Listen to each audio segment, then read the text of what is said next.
Hi, everyone. I wanted to just remind you that the Welcome to the Waiting Room membership is open. We have a support group, a general support group, almost every Friday at noon Eastern, and we are starting a new group, Sex and Chronic Pain Support Group, on May 8th on Thursday. So the link to sign up for that is in the show notes. And for my therapists who work with people with chronic illnesses, especially GI conditions, as well as any of you who work with folks with disordered and eating disorders, please check out Samina Qureshi's new book, Comprehensive Nutrition Therapy for Co-occurring Gastrointestinal and Eating Disorders. Link is in my show notes.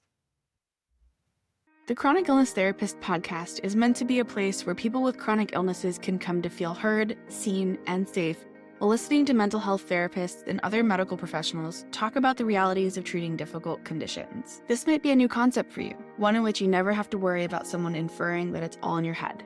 We dive deep into the human side of treating complex medical conditions and help you find professionals that leave you feeling hopeful for the future. I hope you love what you learn here, and please consider leaving a review or sharing this podcast with someone you love. This podcast is meant for educational purposes only. For specific questions related to your unique circumstances, please contact a licensed medical professional in your state of residence.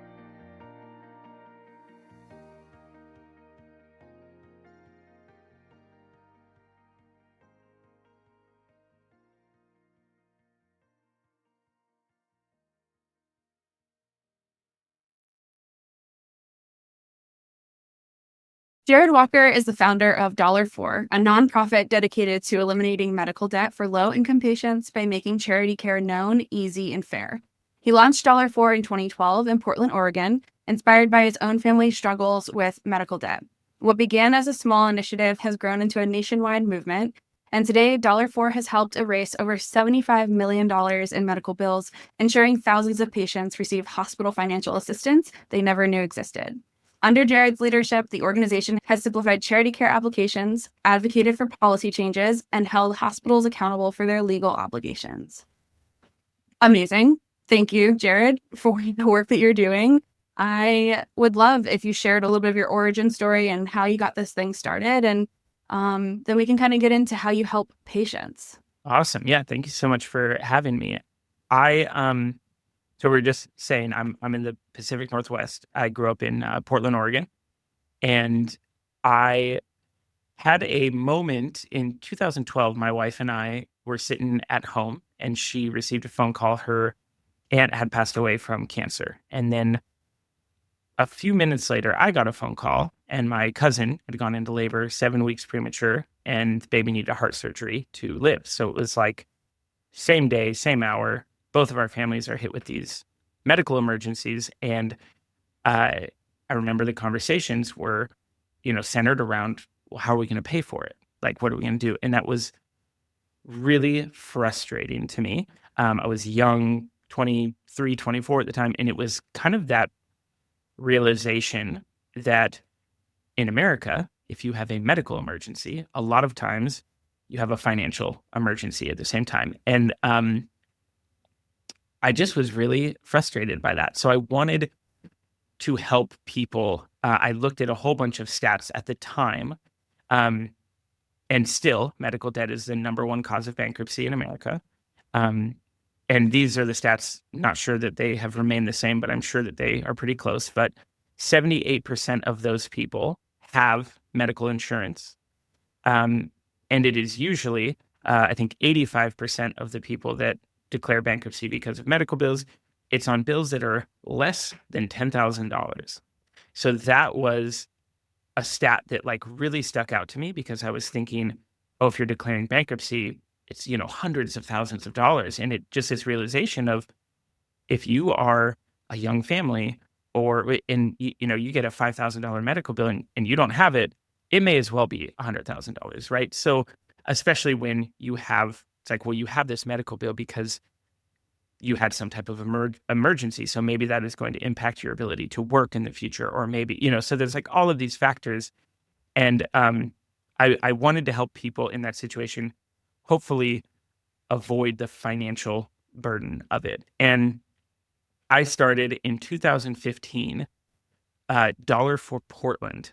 So I grew up in Portland, and it was a crowdfunding platform in Portland, Oregon, that helped people pay medical bills. So every month I would do all these grassroots organizing and coffee shops and breweries and music venues. And every month we would find a family that needed help and pay medical bills for them.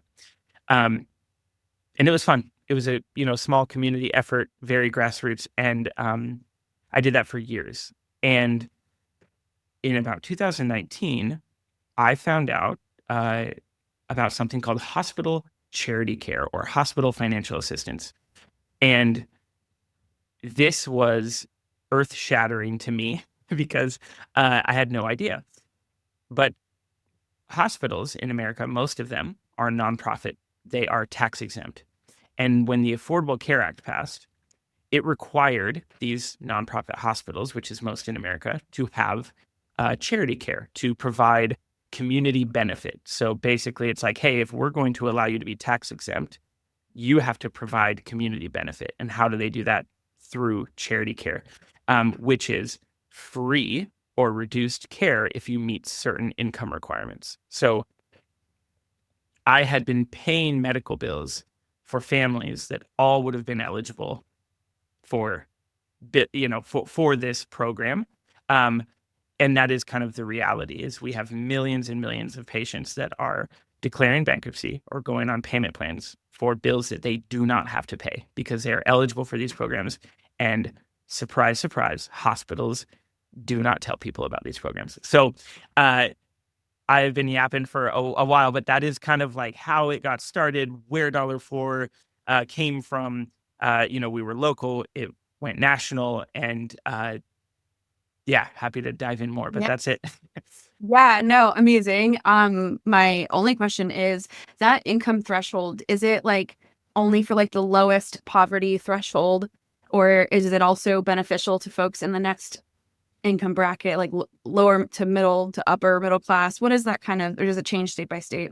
Oh man, I wish it was that easy. It is different at every single hospital. So Okay. there are some states that have put minimums on it. But every hospital is allowed to make their own policy around this. And I would say that most of the time people disqualify themselves. It is much more generous than people think. A lot of people think, okay, well, I didn't qualify for food stamps, so I'm not going to qualify for this, or I got denied for Medicaid.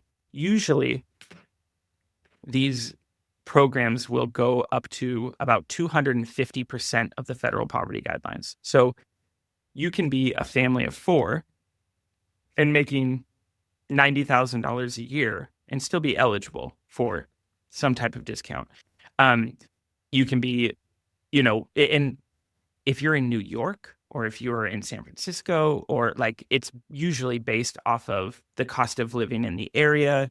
What is the average cost of a home? Like all of these different factors. And so I've seen policies go all the way to 800% of the federal poverty guidelines if you're in a higher income area. Here in the Pacific Northwest, every hospital is required to give you a 100% discount if you are at or below 300% of the federal poverty guidelines, and then they have a sliding scale up to 400. So more generous than people think. I think a lot of times you have like, what do they call it? Like the benefits cliff kind of thing where it's like, okay, well, I make just too much money to qualify for these other programs. And I feel like charity care is exactly for those people, the people that are like, lower middle income households. Well, that's really relieving to know and hear. And yeah, that was me thought too. Like a lot of people are in this, it's like wild, but they're just in this position of I actually make more than what is considered poverty, yet I like have to pay for exponentially more too. And it's just, yeah. Yeah. I'm curious, has anything, do you know, been deregulated further? For example, this is kind of wild, but due to ACA deregulations and Trump's first presidency, this past summer, I was denied a non-ACA plan for a pre-existing condition of anxiety. And I'm like, come on now. Like everybody, I mean, so many people in this country have been given that diagnosis just to like get therapy covered by insurance. So, I mean, not that it's a false diagnosis, but just it's on a lot of documentation. So I'm curious if you have, like, if anything else has changed. Not necessarily, I know insurance is not like your area of expertise, but just in your work, has anything else been changed as a result of ACA deregulations or other policies? So far, I have not seen anything. I think that there is the law in the Affordable Care Act, so Section 501R of the Affordable Care Act, saying, okay, you have to have charity care, but there are that is for nonprofit hospitals, and almost every for-profit hospital also has these programs. So I think that you know, even if, let's just say, even if they were to abolish the ACA, and I know that there's been talks about that, it's like I still think that most of these hospitals, they wouldn't be able to afford like the PR mess that would be of like, oh, we're going to get rid of our charity care programs. So I still think that charity care is going to be here for a while. And it just so happens, I mean, we've had this for over a decade, and hospitals have been able to kind of double dip, right? They get all of the benefits of being tax exempt, yet they're not fulfilling the one thing that is what gives them their tax exemption, is the Yeah. charity care. So most hospitals are doing a very, very poor job of telling patients about these programs. And we are just trying to make it more known and accessible. And we can get into that. I mean, hospitals do wild practices on, keeping this from patients and all of that. Yeah. Do you want to talk about that a little bit? That might be an interesting, tidbit of like, because maybe in talking about it, it'll also give people a lot more tangible stories of like, oh, okay, this is happening, and then this is how I can circumvent that or go for that. Yeah. Yeah. So what we see, and I try to not like just totally rip hospitals apart, but I will say like, these are not like outliers. I'm not talking about like, oh, there's like one or two hospitals that are, not playing by the rules. Like almost every hospital is doing a poor job of this. And, the law says that the language in the law is that these programs must be widely publicized and widely available. That's pretty much it. So you have to have a policy. It has to be widely publicized. It has to be widely available. What does that mean? Most hospitals have said, okay, well, we put a poster in the ER, and now it is widely publicized, and it is widely available because we have it hidden somewhere on our website. So how do you apply? Let's pretend you're a patient and you find out about these programs, and you say, okay, well, I'd like to apply for charity care. What do I do? Most hospitals will send you a packet in 7 to 10 business days through the mail, and then they will ask you to mail it or fax it back to them. So it is not a process that is like, oh, here, it's this like easy thing.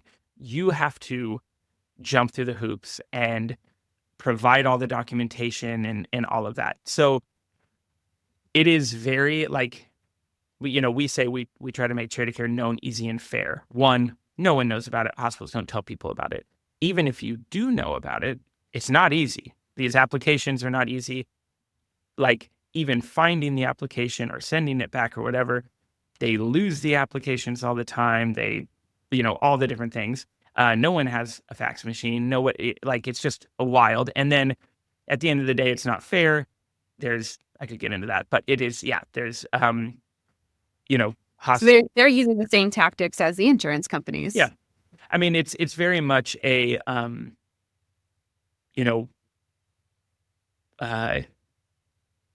it's, how do I say that? It's like, it is hard on purpose, right? Yeah, so, exactly. That's where, and I think, DollarFor, what's funny is, so I found out about charity care, and I'm still, Portland, Oregon. I want to like test it out. I'm like, does this actually work? Because it sounds too good to be true. So I, go to, like, I knew people that had medical bills because I was doing, the crowdfunding piece. So I'm, trying to find people, hey, can I test this out? Can I see if I can get your medical bills waived? And in a few months, I got over $1 million of medical debt to be cleared for people in the Portland metro area just by like jumping through the hoops and diving into these policies and trying to figure this out. So I realized like this is something pretty big that nobody knows about. And from there, I was trying to get the word out and talking to journalists and news stations. And like, there wasn't a whole lot of interest around running, you know, a big story on charity care. So my little sister was like, hey, get on TikTok and just make TikTok videos. So at the beginning of 2021, like right in the middle of, you know, COVID lockdown kind of stuff, it was, I made my first TikTok video, and it just was, this is what charity care is, and this is how you find your hospital's application. And it went crazy viral. Of course it did. So it was just shame on those news channels and news stations. It's like, just shame, because that obviously would go viral even if you went traditional media route, because this affects so many people. So it just begs the question, not that I'm asking you to answer it, but like, why would they not run that story? I was scratching my head about the same thing, because it was really like, what we had is we had a couple, I mean, even at the time, like Time reached out and they're like, hey, we would like to do a story on this. And I was like, oh, this is it. This is like the big break. But what people wanted, and still I feel like what media wants, is they want either like a sob story or something to make people angry. So they are always looking for, find us a patient that has a really, really big medical bill. And we had a patient that had about a $230,000 medical bill, and we were able to get it waived. But the article focused solely on the bill and how annoying it was that it was so big. And obviously that's like, yeah, that's a part of the story. But the bigger part is we got this waived. We got the entire bill to disappear for this patient. And it was kind of like, in, you know, oh, and the patient was able to get it waived through $4, blah, blah. And it was like a side note where it should have been like the main headline, like, hey, charity care exists and you don't know about it. And had to go to TikTok. So thankful for that. Yeah. And so what does your work look like these days? So the work is, so after 2021, I mean, at the end of this video, I tell people, hey, you know, I have 0 followers on TikTok. This is my first video. So I'm expecting 10 people to see this video. And at the end of it, it was like 30 million people had seen it. So it was like, we were in trouble because DollarFor was just me at the time. And I told people if they needed help to DM me. So it was like one of those moments. I got on a podcast called An Arm and a Leg with Dan Weissman, where they talk about, you know, healthcare and all of that. And because of that podcast, we got a bunch of volunteers. And from that, we created a database of every single hospital in the country. We have about 8,000 hospitals. And we captured all of their charity care data, all of their policy information, and eligibility criteria. So a patient, because what was happening is people were DMing me saying, I have a bill at this hospital. Am I eligible? And it's like, well, I need to know more information. So I'm, you know, trying to go back and forth with people. So we created a tool where if you go to dollarfor.org, you can put in your household size, your income, and what hospital, and how old the bill is. Those are the questions. And then it will tell you if you're eligible at your hospital. So immediately you can get an answer to see if you are eligible. And then we've taken it a step further where we have mostly automated all of the applications. So we found all of the hospital applications, and then we mapped all of their information so that we created a digital form where you can fill it out on your phone, tablet, computer, and it will take your data and map it into the correct hospital form. Because again, every hospital has a different form, different application, all of that.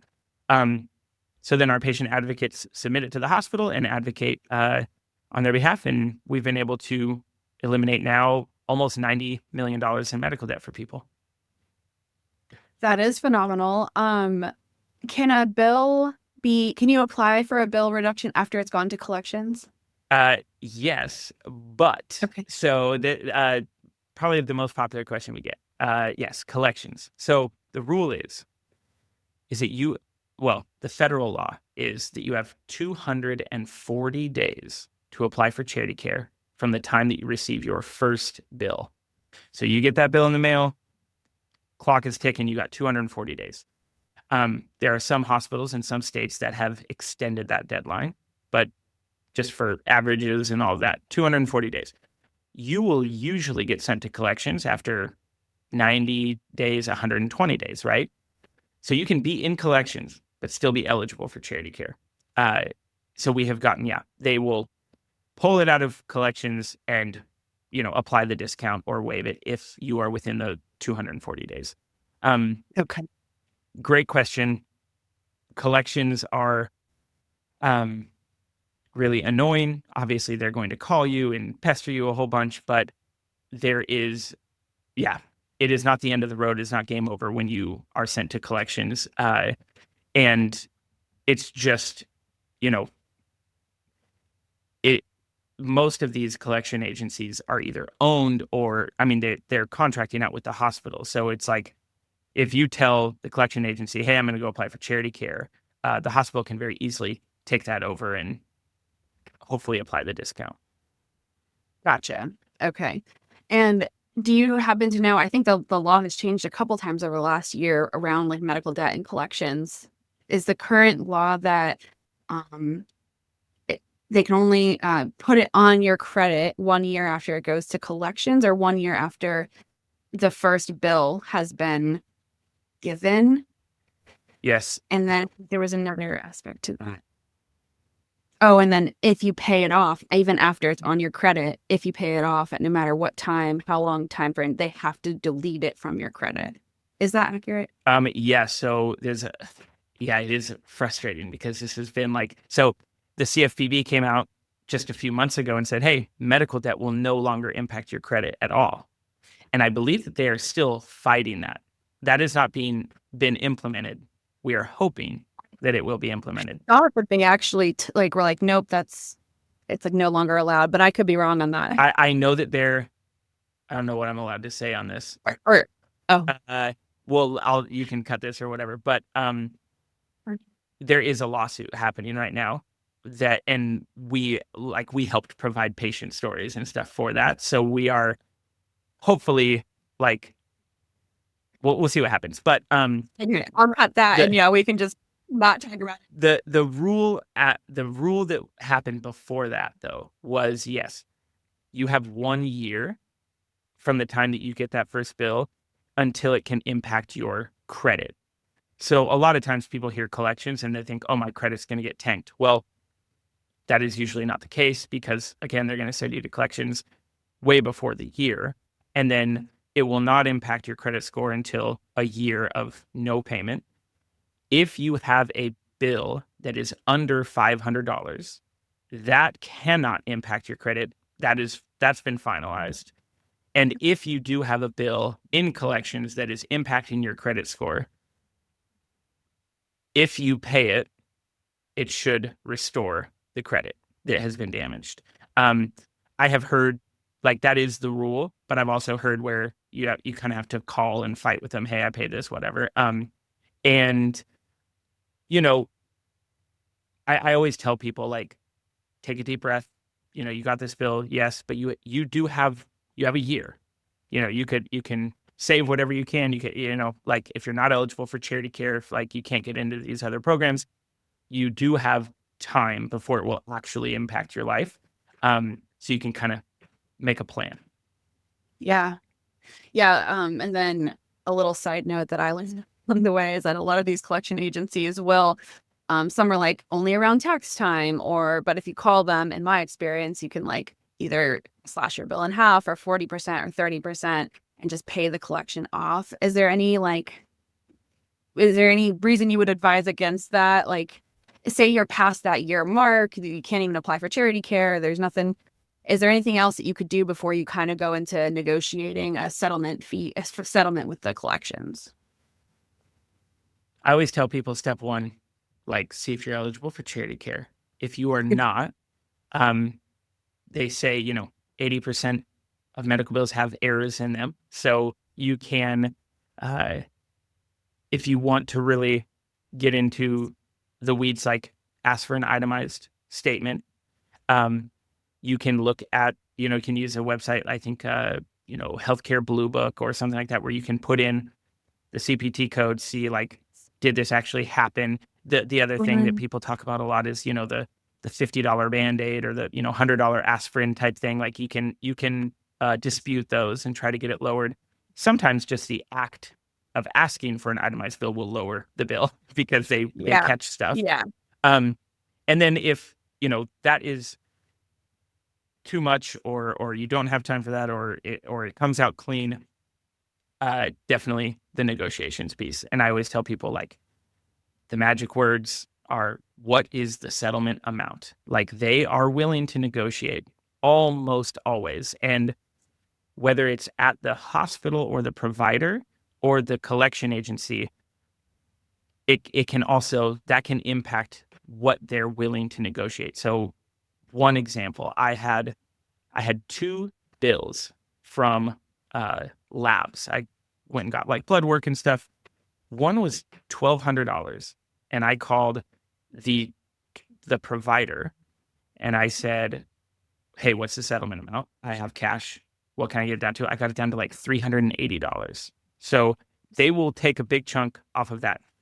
The second bill at the same place was like $300 or something like that. And they refused to negotiate it. They just would not. So I said, okay, well, I will wait until it gets sent to collections, because maybe the collection agency will negotiate. And I know that it's not going to impact my credit because I have a year. I waited until it got sent to collections. And then I was able to get, I think, 25 or 30% off of that bill with the collection agency. So I always tell people, you can negotiate. These are mostly fake numbers. Like, almost always you can negotiate. Now, it is a pain in the ass. You have to set time aside because you will be waiting on hold for probably a long time. And you have to be that person, hey, I want to talk to your supervisor. Hey, I'm like, I will call a place usually 3 to 5 times and ask that question. What is the settlement amount? What will you take right now today? And if they say, if they give me an amount that I don't like, or if they're not willing to, I will hang up and call again next week and talk to somebody else that might be willing to. So it is a pain, but it works. Yeah, absolutely. Yes. I had so wild, but here in Atlanta, there's I think some of these hospitals are just better than others with this, but I had an ambulance trip and they just sent me a bill for $50. They had, I don't know if it was charity care or what, but like they already had just reduced it for being a non-insured. And then I called and gave them my insurance. So you might guess what happened. Yeah. I hate that it. turned into $1,700 that went to collections. Yeah, that is the it's so frustrating. So a little bit more context on those 2 bills that I was talking about. The $1,300 one, my insurance was not applied. So I got it down to $300. The reason why they wouldn't negotiate that other one is because my insurance was applied. And they were it was just like, it was a totally different scenario. So sometimes, the cash pay rate can be cheaper than what the deductible would be if you had insurance. So asking that question on the front end can be very helpful. And obviously these are, every scenario is so different, because you might not have that privilege when you are running to the emergency room. Like very seldom do we see people that are like, oh, let me plan ahead for this like trip to the hospital, right? Like, it's hard to think ahead of these things. But if you can, you can do a little research. Maybe there's a clinic a couple more miles away that is a lot cheaper and all of that. But again, usually these things are not planned. Yeah, absolutely. Yes. What else feels important about DollarFor's work? I'm curious how you all make your money. Like, do you get donations from how do you make money to then do the work that you're doing? Yeah, so we are a nonprofit. We are 501c3. We are fully funded through donations. So all through philanthropy, we have individual donors, we have grants, foundations. We do not get any like government type funding, but it is all through philanthropy. We all of our services are completely free. Like I think the most important thing, to have people know is that like charity care exists and there's a nonprofit that will help you get it and access it. And it's free. So DollarFor.org, you can see if you're eligible. I have saved my own family and friends, tens of thousands, hundreds of thousands of dollars just by letting them know this. So like, even if you don't have a medical bill right now, one, you might have one in the future, or you most likely know somebody that does and could use this information. We have all given to GoFundMe's for, hospital bills. I was talking to people at GoFundMe. They were saying that I think it's like 42% of all of their campaigns are for medical bills. Yes, that's great. So yes, they lobby to get, or I don't know, this is hearsay. Allegedly, they lobbied against, I don't know, some policy bill, whatever, that would have helped with medical costs in the US. well, yeah, it's a very, yeah, I mean, it's one of those, yeah, I mean, you can lose everything if you get sick. And it's just not a system. I always tell people, there's no shame in this, because I do feel like no matter what, just debt, like there's just shame associated with any type of debt. And I just tell people like this has nothing to do with something that you did incorrectly. This is everything to do with a bad system. And charity care exists and has, mostly been hidden from people, but like it is exactly for you. Like if you are living paycheck to paycheck and you get that medical bill, what is it? 45% of Americans would not be able to afford a $500 emergency. Like that is for you.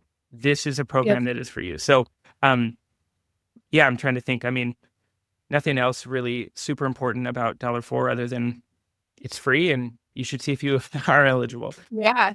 So you have the tool that's on your website. And then are there other services like phone services that you're like walking people through things, or is it kind of just this app? Yeah. What else does DollarFor? What are all of the different things that DollarFor does for patients?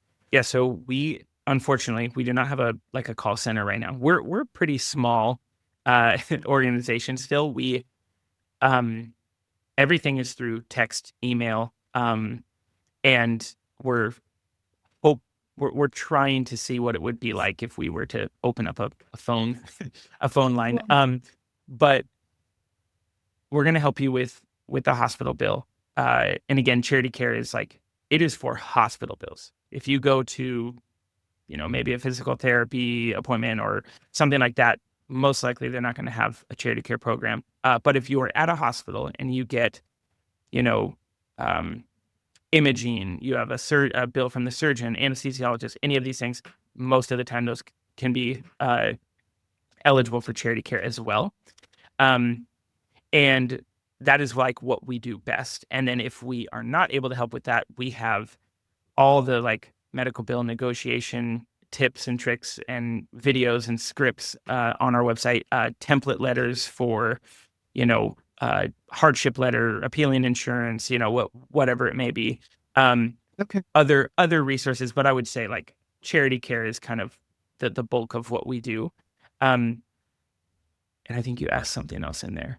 That was just, I think if there were any roles that any other kind of things that DollarFor does right now, it is just kind of helping people with charity care through the forms on your website. But you also answered you also have these scripts, so people can also do some of this stuff on their own that feels doable, and then you guys are helping. I guess, can you explain a little bit further around they reach out to you guys through your website, and are you actually doing some legwork between the hospital and that person, or are you kind of just saying, here's the forms, this is what, are you guiding them how to do things themselves?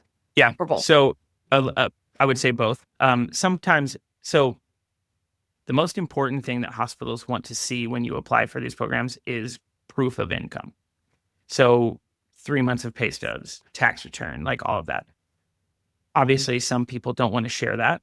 So we have all of the self-service, you can do this all yourself, here are all the tools type of things for people that might be more, have more privacy concerns. For people that do want us to help them through the process, we have all of the forms, all of that automated so that they can do that very easily on their phone, computer, tablet. And then once we get the application, we're going to look it over and make sure that everything looks good. We will send it to the hospital on their behalf.